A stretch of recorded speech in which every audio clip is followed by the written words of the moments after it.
नमस्कार मित्रों, आज हम क्लास 10th की third poem A tiger in the zoo का अध्ययन करेंगे। इसका मतलब है चिड़ियाघर में एक बाघ। तो मित्रों आइए हम अध्ययन करते हैं इस पोयम का। तो ये इस पोयम में कवि ने चिड़ियाघर के बाघ और जंगल में रहने वाले स्वतंत्र बाघ के बारे में बात की है। तो मित्रों समझते हैं इस पोयम को, और साथ ही साथ ये भी हम देखेंगे कि किस स्टैंजा में कवि ने चिड़ियाघर के बाग की बात की है और किस स्टैंजा में जंगल के बाग की बात की है। तो आइए अपनी पोयम को स्टार्ट करते हैं। तो कवि कहता है ही स्टॉक्स, यहाँ पे ही बाग के लिए कहा गया। तो ही यानी कि जो टाइगर है, स्टॉक्स मीन्स गर्व से चलता है, यानी कि एकदम शान से चलता है। एन हेज विविड स्टेप्स, उसके शरीर पर बहुत चमकीली धारियाँ हैं। द फ्यू स्टेप्स ऑन, कुछ कदम, ऑफ हिज केज मीन्स अपने पिंजड़े में। तो यहाँ पे वो कहता है कि जो टाइगर है वो शान से अपने पिंजड़े में कुछ कदम चलता है और उसके शरीर पर बहुत ही चमकीली धारियाँ हैं।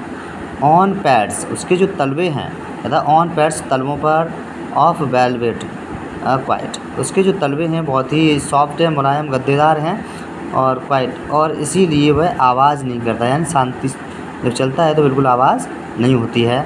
एन हेज क्वाइट रेज, और वो कहता है वह क्रोधित तो दिखता है, रेज, और शांत रहता है, यानी वह क्रोधित दिखता है परंतु शांत रहता है।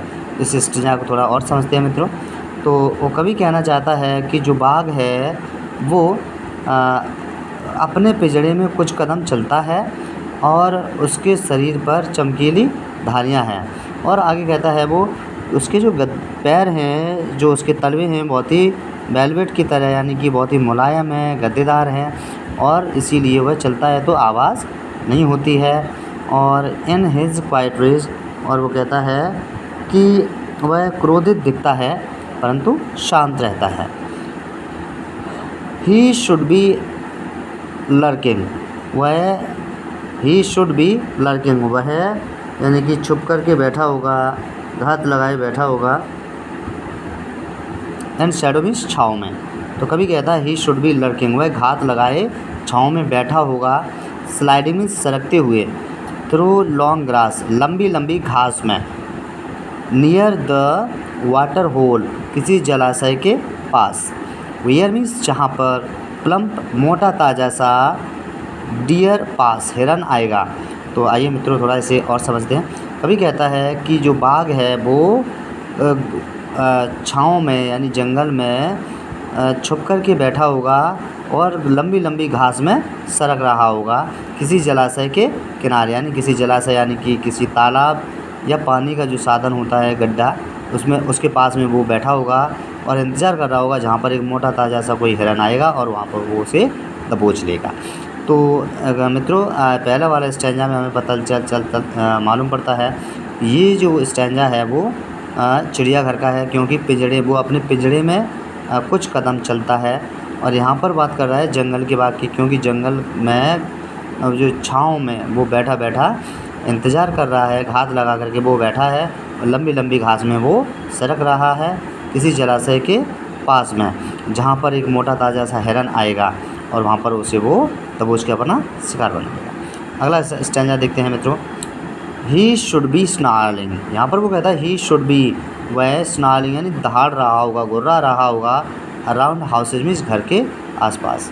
वो इस वाली स्टैंजा में वो कभी कहता है कि ही शुड बी स्नार्लिंग, वह दहाड़ रहा होगा अर्थात वह गुर्रा रहा होगा।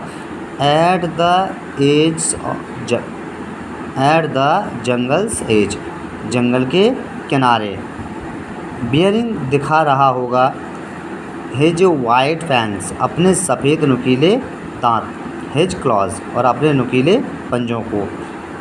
टेरराइजिंग, आतंकित कर रहा होगा। द विलेज, गांव वालों को। तो मित्रों इसे समझते हैं।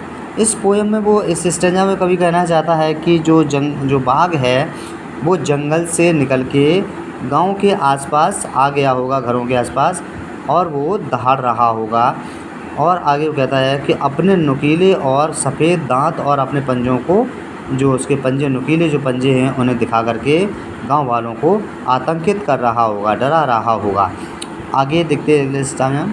तो यहाँ पे भी हमें पता चलता है कि ये वाला स्टेंजा जो है वो जंगल का है, क्योंकि वो आज़ाद है, लोग उससे डर रहे हैं। अगला स्टेंजा है मित्रों, but he is locked in a concrete cell. यहाँ पर वो कहता है कि बट लेकिन ही इज़ लॉक्ड, वह लॉक है, वह कैद है, इन ए कंक्रीट सेल, एक कंक्रीट सेल में, अर्थात एक जो कंक्रीट की जो कोठरी है उसमें वो कैद है।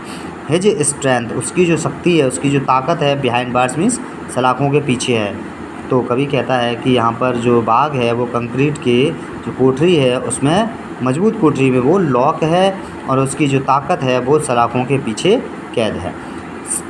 स्टॉकिंग, घूमता है, द लेंथ, लंबाई में, ऑफ हिज केज, अपने पिंजड़े में, वो अपने पिंजड़े की ही लंबाई में वो घूमता रहता है, क्योंकि वहाँ से वो बाहर नहीं निकल सकता है। इग्नोरिंग, अनदेखा करता है, यानी कि वो अनदेखा कर रहा है, विजिटर्स मीन्स आगंतुकों को, आने जाने वाले लोगों को, जो चिड़ियाघर में जो लोग आते हैं वहाँ पे उन लोगों को वो अनदेखा कर रहा है। तो इस स्टेंजा में भी हमें पता चलता है कि ये चिड़ियाघर का है, क्योंकि मित्रों वो कहता है कि he is locked in a concrete cell, क्योंकि वहाँ पर वो कंक्रीट की कोठरी में वो कैद है, जो मजबूत कोठरी बनाई गई उसके लिए वहाँ पे वो कैद है, उसकी शक्ति सलाखों के पीछे कैद है।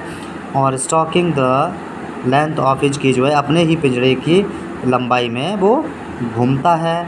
और इग्नोरिंग विजिटर्स, और आने जाने वाले लोगों को वो अनदेखा करता है। यहाँ पर मित्रों हम अगला हमारा लास्ट वाला जो स्टेंजा है उसे अध्ययन करते हैं। तो आगे स्टेंजा में कहता है ही हियर्स, वह सुनता है, द लास्ट वॉइस मीन्स अंतिम आवाज़ को, एट नाइट मीन्स रात में। तो कह रहा है कि वह रात में अंतिम आवाज़ को सुनता है। द पेट्रोलिंग कार्स, गश्त करती हुई कारों की आवाज़ को। तो आगे कहता है एंड स्टेयर्स, और घूरता है यानी देखता है, विथ हिज ब्रिलियंट आइज़, अपनी चमकीली आँखों से वो घूरता है, देखता है, एट द ब्रिलियंट स्टार्स, चमकते हुए तारों को। तो यहाँ पर कवि के कहने का मतलब है मित्रों कि जो बाघ है, जो चिड़ियाघर में कैद है, वो अंतिम आवाज़ को भी सुनता है, जो पेट्रोलिंग करती हुई कारें हैं, जो गाड़ियाँ हैं उसमें जो चिड़ियाघर में घूमती हैं रात के समय में, तो वो उनकी आवाज़ को वो सुन रहा है, और अपनी कोठरी में बैठा बैठा वो अपनी चमकीली आँखों से उन चमकते हुए तारों को वो देखता है। तो ये थी हमारी पोयम, और आशा करता हूँ ये पोयम आपको पसंद आई होगी मित्रों। और अगर वीडियो पसंद आई हो तो हमारे वीडियो को लाइक करें, वीडियो पे कमेंट करें, और हमारे चैनल को सब्सक्राइब करें। मिलते हैं अगले वीडियो में, तब तक के लिए नमस्कार, बाय मित्रों।